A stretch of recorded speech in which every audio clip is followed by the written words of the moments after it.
बिस्मिल्लाहिर्रहमानिर्रहीम। अस्सलाम वालेकुम। 30 नवंबर की समाअत के बाद एक और बड़ी पेशरफ्त, एक और बड़ी डेवलपमेंट। जंग ग्रुप और राना शमीम आमने सामने नजर आते हैं। दोनों में फड्डा नजर आता है, दोनों में लड़ाई नजर आती है और मीर शिकीर रहमान साहब का चैनल जियो न्यूज़ जो है वो राना शमीम को झूठा साबित करने पर लग चुका है। ये 15 नवंबर से लेकर 30 नवंबर 2021 तक इन 15 दिनों में जितनी डेवलपमेंट्स हुई हैं, मुझे नहीं याद कि कभी जब से हम जर्नलिज्म में आए हैं हमने देखा हो कि इतने कम दिनों में इतनी बड़ी डेवलपमेंट्स हुई हों। ये 15 दिन बहरहाल बड़े यादगार रहेंगे पाकिस्तानी सियासत में। किसी वीडियो में इन 15 दिन का अहाता भी करेंगे, लेकिन ये देखें कि वो राना शमीम जिनके एक बयान हल्फी के ऊपर शरीफ खानदान अपने आप को सुरखरू करवा रहा है, नवाज शरीफ को सुरखरू करवा रहा है, मरीम नवाज को सुरखरू करवा रहा है। जिस राना शमीम के बयान हल्फी पर शरीफ खानदान चाहता है कि उनके केसेस खत्म कर दिए जाएं, मरियम को बाइज्जत बरी कर दिया जाए, उस राना शमीम को अब जंग ग्रुप, जियो ग्रुप झूठा साबित करने पर लग गया है। और मैं अभी आपको अंसार अब्बासी साहब के कुछ ऑडियोज भी सुनाता हूं जो उन्होंने शाहजेब खानजादा साहब के प्रोग्राम में बात की है। अब आप अंदाजा लगाएं, जिसको शरीफ खानदान कहता है कि जिसके बयान हल्फी पर 3 साल पुराने बयान हल्फी पर जो है वो नवाज शरीफ की सारी सजाएं खत्म कर दी जाएं, मरियम की सारी सजाएं खत्म कर दी जाएं, उसकी क्रेडिबिलिटी देखें कि जिस अखबार में उसका बयान हल्फी छापा गया वो अखबार, उसके सहाफी, वो चैनल राना शमीम को झूठा साबित करने पर लगे हुए हैं। यह क्रेडिबिलिटी है राना शमीम की। और राना शमीम ने जिस तरह से रंग बदला है, जिस तरह से बयान बदला है, उस पर सब जो है वो हैरान है और सबसे ज्यादा शरीफ खानदान परेशान है। और इसमें इन दोनों की जंग में कौन जीता है कौन हारता है ये नहीं पता, लेकिन शरीफ खानदान के लिए रुसवाई है, शिकस्त ही शिकस्त है। पहले सुने कि अंसार अब्बासी साहब ने पहले क्लिप में क्या कहा है। इस तरह की जाहिर है, लेकिन एनी हाउ ये इट्स अ न्यू एक्सपीरियंस। और मैं सिर्फ हैरान नहीं हुआ बल्कि जज साहब भी हैरान हुए और भी लोग हैरान हुए। और वो ये कह रहे थे कि मैंने पढ़ा कुछ नहीं। उन्होंने देखें, कुछ लोग ट्विस्ट कर रहे हैं कि जी उन्होंने ऐसी बात की कि जैसे कोई एफिडेविट या कोई और है, वो कुछ और है। उन्होंने ये कहा कि लॉक एंड की में मेरे पोते के पास है वहाँ पे एफिडेविट। लेकिन ये बात जो उन्होंने की कि मैंने पढ़ा ही नहीं, मतलब खबरें पढ़ी नहीं, जो कि जाहिर है मेरे लिए ताज्जुब की बात है। एंड आई सीरियसली डाउट कि कैसे हो सकता है कि उन्हीं के मुतालिक इतना कुछ लिखा जा रहा हो, बोला जा रहा हो, उन्होंने खबर नहीं पढ़ी। लेकिन एनी हाउ उनकी ये स्टेटमेंट दी and we have to trust him. और 30 सेकंड्स में 4 बार अंसार अब्बासी साहब जिसके बयान पर हैरानगी का इजहार कर रहे हैं, परेशानी का इजहार कर रहे हैं, शक का इजहार कर रहे हैं, 30 सेकंड्स में उस शख्स के बयान हल्फी पे चाहते हैं कि शरीफ खानदान की 30 साल की जो करप्शन और लूटमार है उसके केसेस खत्म कर दिए जाएं। आगे सुने। It hardly matters for me because I am more interested, और being a journalist कोई भी हो, देखें हमें इंटरेस्ट ये होता है कि हमारे पास जो खबर आई है और अल्हम्दुलिल्लाह हमारे पास आई है, किसी दूसरे के पास नहीं गई। वही हुसैन नवाज वाले काम, अल्हम्दुलिल्लाह हमारे पास खबर आई है। भाई खबर आपने कहाँ से निकलवाई है? सीधी बात है, आपको शरीफ खानदान ने ये बयान हल्फी दिया था और जावेद चौधरी साहब के आर्टिकल में ये बात वाज़ेह तौर पर लिखी हुई है कि शरीफ खानदान के एक मेंबर ने बताया कि हमने खुद अंसार अब्बासी साहब को जो है ये बयान हल्फी दिया था। तो उस खबर को क्या हमने क्रॉस चेक किया, ऑथेंटिकेट किया? अगर ऑथेंटिकेटेड है तो वो ठीक है। हालांकि हम जर्नलिज्म कर रहे हैं, हम अदालत नहीं है। लेकिन मैं आपको ये बता दूं, ये कहते हैं हम जर्नलिज्म कर रहे हैं, इनके मालिक मीर शिकीर रहमान साहब कहते हैं कि हम जर्नलिज्म नहीं कर रहे हैं, हम बिजनेस कर रहे हैं। और ये कह रहे हैं कि मैंने तस्दीक की। तस्दीक कहां से की? इनके मुताबिक राना शमीम से और साकिब निसार साहब से। राना शमीम कहता है कि खबर छापने के बाद मुझसे रब्ता किया गया। अब या राना शमीम झूठा है या मीर शिकीर रहमान का ग्रुप और अंसार अब्बासी साहब झूठे हैं। अच्छा, ये इनमें से जो भी झूठा हो शिकस्त शरीफ खानदान की है। आगे सुने जनाब। सारा भाई साहब बहुत शुक्रिया। सारा भाई साहब, ये क्या मामला है? आपने खबर में रिपोर्ट किया, किस तरीके से आपकी बात हुई थी? आप खुद अदालत में मौजूद थे, आप क्या खुद भी हैरान हुए हैं कि राना साहब कह रहे हैं कि उनसे तो खबर के छपने के बाद राब्ता किया गया और उसके बाद पूछा गया कि हल्फनामा दुरुस्त है या नहीं? ये मैं आपको ऊपर सुना चुका हूं, ये सिर्फ सवाल था शाहजेब साहब का। ये आपने सवाल जो है वो शाहजेब साहब को सुन लिया। जो जर्नलिज्म कर रहे हैं, हमें सबसे बड़ा फायदा ये है कि हम इलेक्ट्रॉनिकली ज़ाहिर डिजिटल तरीके से आप लोगों के साथ कांटेक्ट करते हैं। सो अगर मैंने व्हाट्सएप की कॉल्स की, अपने टेलीफोन से कॉल की, तो वो रिकॉर्ड सारा मौजूद है यहाँ पे।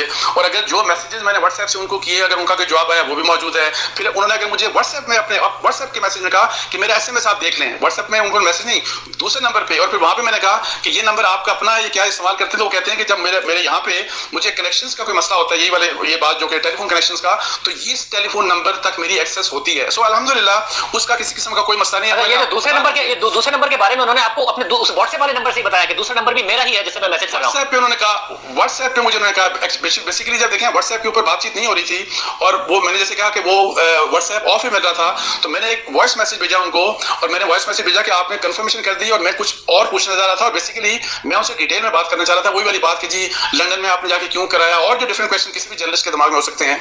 तो मैं एक्चुअली वो डिटेल्स उनसे पूछना चाह रहा था, तो उसके ऊपर जवाब नहीं आ रहा था। 3-4 घंटे के बाद मुझे एक वहां पे उनका मैसेज व्हाट्सएप पे आया कि प्लीज चेक माय एसएमएस। उन्होंने मुझे कहा कि मेरा एसएमएस आप चेक कर लें। तो मैं फिर जब दूसरी तरफ गया अपने एसएमएस चेक किए तो वहां पे उस नंबर के ऊपर उन्होंने वो मुझे जवाब दिया। फिर मैंने उनके भाई के कंडोलेंस की और फिर मैंने वही नंबर नोट करके तो अपने व्हाट्सएप पे लिखा। मैंने कहा इस नंबर से आपका व्हाट्सएप मुझे एसएमएस का जो मैसेज मिला है आपके इस नंबर से मुझे मिला है। अंसार अब्बासी साहब ये कह रहे हैं कि अंसार अब्बासी साहब के पास टेक्स्ट मैसेजेस मौजूद हैं, व्हाट्सएप मैसेजेस मौजूद हैं जिनमें राना शमीम के साथ उनके राब्ते के शवाहिद और सबूत और तमाम चीज़ें मौजूद हैं। लेकिन राना शमीम क्या कहते हैं? राना शमीम कहते हैं कि उनको ये जो मिला बयान, ये जो बयान अल्फी के बारे में पूछा गया अंसार अब्बासी साहब की जानिब से खबर शाया होने के बाद, तो देखें ना कि मुसलसल अंसार अब्बासी साहब ये साबित करने की कोशिश कर रहे हैं कि ये झूठ बोल रहा है राना शमीम, ये झूठा इंसान है और ये आगे डैश डैश बोल रहा है। वो आप लगा लें, खाली जगह फिल कर लें। तो अब आप अंदाज़ा लगाएं, जो बंदा जिस राना शमीम के बकौल अंसार अब्बासी साहब के पास उनके सबूत मौजूद हैं, उनका रिकॉर्ड मौजूद है, वो फिर भी मुकर गया, फिर भी अपनी बात से फिर गया, उस शख्स की क्रेडिबिलिटी क्या होगी कि उसके बयान अल्फी पे शरीफ खानदान के तमाम केसेस खत्म कर दिए जाएं। आगे सुने। रिफ्लेक्शन दिया कि मेरा कांटेक्ट किस तरह से हो रहा था, क्या हुआ उनके साथ, क्या मुश्किल थी। इसके अलावा जब आपने देखें जो लास्ट में जो जुमला पढ़ा ना कि जब उन्होंने मुझे फिर दूसरे नंबर के ऊपर व्हाट्सएप मुझे एसएमएस किया, तो सिर्फ मैं आपको वो पढ़ देता हूँ एसएमएस क्या उन्होंने लिखा। उन्होंने कहा कि सलाम, due to sudden death of my younger brother, I am in my native village where is a net problems and sometimes phone doesn't work. As inquired by you, I confirm the contents of statement. और जैसे आपने पढ़ा ना, देखें मैंने उनको जो affidavit था उसका एफिडेविट पढ़ के सुनाया कि ये आपने एफिडेविट दिया जब मेरी व्हाट्सएप की कॉल उनके साथ हुई। तो एनी हाउ जाहिर है ये अब चीज़ें हैं जिसमें डिफरेंट किस्म की, मेरे ख्याल उनके ऊपर प्रेशर भी होगा, सारा कुछ होगा। लेकिन जो एक यहाँ पे ओथ कमिश्नर आपको बताया कि प्रेशर होगा, किसका प्रेशर होगा? जो अपना लंदन में बयान अल्फी देकर, जंग अखबार में छपवा कर और अब प्रेशर में आके और वो इस अपने मौकफ से बदल रहा है, तो वो 3 साल पहले की एक बात पे कैसे नहीं प्रेशर में आ सकता? शरीफ खानदान ने हो सकता है पैसे दिए, हो सकता है इनकी भी कोई वीडियो जैसे जज अरशद मलिक की कंप्रोमाइज्ड वीडियो उन्होंने खरीदी और उसके बाद उसको ब्लैकमेल किया, और या वो 50 करोड़ रुपया जो अरशद मलिक साहब को देना चाह रहे थे उन्होंने नहीं लिया, फिर इसको दे दिया होगा। तो ये क्रेडिबिलिटी है जो अंसार अब्बासी साहब के मुताबिक तमाम सबूत इनके पास होने के बावजूद, व्हाट्सएप कॉल्स होने के बावजूद, टेक्स्ट मैसेज होने के बावजूद प्रेशर में आके अब अपना मौका बदल रहा है। तो क्या वो पहले प्रेशर में नहीं आया होगा? पहले नहीं किसी दबाव में आया होगा? ये एक जरा थोड़ा सा इस पे मैंने एक बात करी, ये जरा दोबारा सुन लें थोड़ा सा। भाई साहब पूछा गया कि हल्फनामा दुरुस्त है या नहीं? देखिए डेफिनेटली हैरानगी तो हुई मुझे, लेकिन मेरा ये ख्याल है कि हो सकता है वो भूल गए हों। जाहिर है देखिए उम्र का भी तकाजा होता है, या वैसे भी इंसान भूल सकता है, उम्र का तकाजा है। और अंसार अब्बासी साहब उनको कॉल कर रहे हैं, 15 को खबर शाया हो रही है, यानी 13-14 को कॉल कर रहे हैं। 13 तारीख या 14 को जो उनकी बात हुई, 13 और 14 को, या 13 को कर लें चलें, 13 तारीख को जो अंसार अब्बासी साहब के साथ उनकी बात हुई, 13 नवंबर को, 30 नवंबर को राना शमीम साहब भूल गए। उम्र का तकाजा है ना, कितने दिन याद नहीं रख सके? 13 और 17, 30, 17 दिन याद नहीं रख सके, उम्र का तकाजा भूल गए। लेकिन तकरीबन 1000 और पता नहीं कितने दिन, मैंने आपको 1000 नहीं यार 1208 दिन शायद मैंने आपको बताए थे, इतने ही, मैं थोड़ा सा वो मेरी मैथ कमज़ोर है। 1208 दिनों बाद उनको याद था कि कहाँ बैठे थे, किस रंग का कप था साकिब निसार साहब के हाथ में, कैसे वो बैठे थे, कैसे उन्होंने फ़ोन किया, क्या कहा, कितनी देर में फ़ोन आया, कैसे वो परेशान थे, फिर उन्होंने चाय का कप एक और मंगाया, सिप ले रहे थे, क्या कहा, कैसे देख रहे थे, कहाँ देख रहे थे, ये सब उनको मंजरनामा याद था 1208 दिन पहले का। लेकिन 13 नवंबर को, 17 दिन पहले जो उनकी बात हुई थी ना अंसार अब्बासी साहब के साथ, व्हाट्सएप पर भी, टेक्स्ट मैसेजेस पर भी, कॉल पर भी, एक नंबर पर, दूसरा नंबर पर, वो बेचारे वो भूल गए क्योंकि उम्र का तकाजा है। अंदाजा लगाए ना उस, मैं तो असल में आपको बताने चाह रहा हूं, क्रेडिबिलिटी बताना चाह रहा हूं, राना शमीम की क्रेडिबिलिटी उसकी देखें। आगे सुने। और हो सकता है कि शायद उन्होंने बाकी मीडिया की बात की हो, बिकॉज बहुत सी मीडिया चैनल्स हैं इंक्लूडिंग जियो, उन्होंने तो डायरेक्ट शमीम साहब से बात करके दूसरे दिन जिस दिन ये खबर छपी उस दिन उसको उन्होंने कंफर्म किया और फिर ये कंफर्मेशन की खबरें मुख्तलिफ टेलीविजन चैनल्स के ऊपर। जियो को वो कह रहे हैं जियो ने अगले दिन उनसे कॉल की, कंफर्म किया। फिर वही बात, जियो सच्चा है तो राना शमीम झूठा है, राना शमीम सच्चा है तो जियो झूठा है, दोनों में से कोई एक तो झूठा है ना, दोनों तो सच्चे नहीं हो सकते।